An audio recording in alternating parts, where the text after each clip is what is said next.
rupa bang ason rong aje aporle nang le rok tanon ave nirilo rupa bang ason rong aje aporle nang le rok tanon ave kidun rap ciari rong aje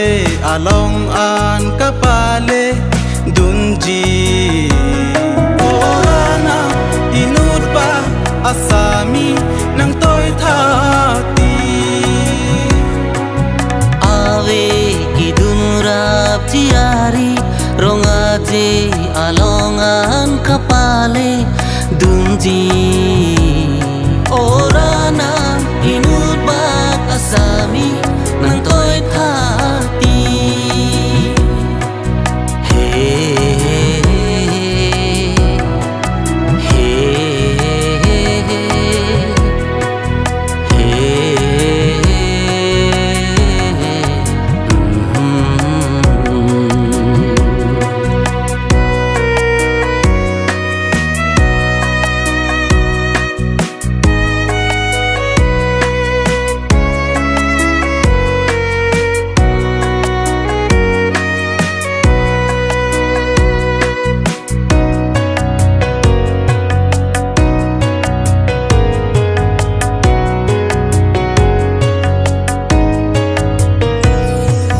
sampung veda pirbi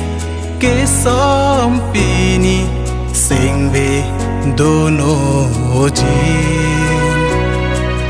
sampung veda pirbi ke sompini singve dono jin konat ne pento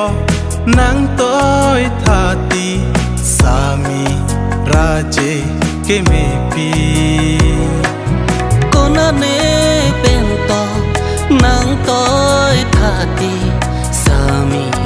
raje ke mepi sini pe kok ching tin le rani ik seng pen li se sa abang phi ne sarti pen kelang aling ne seng ve ne kang sam do e anti ave nirilo rupa bang ason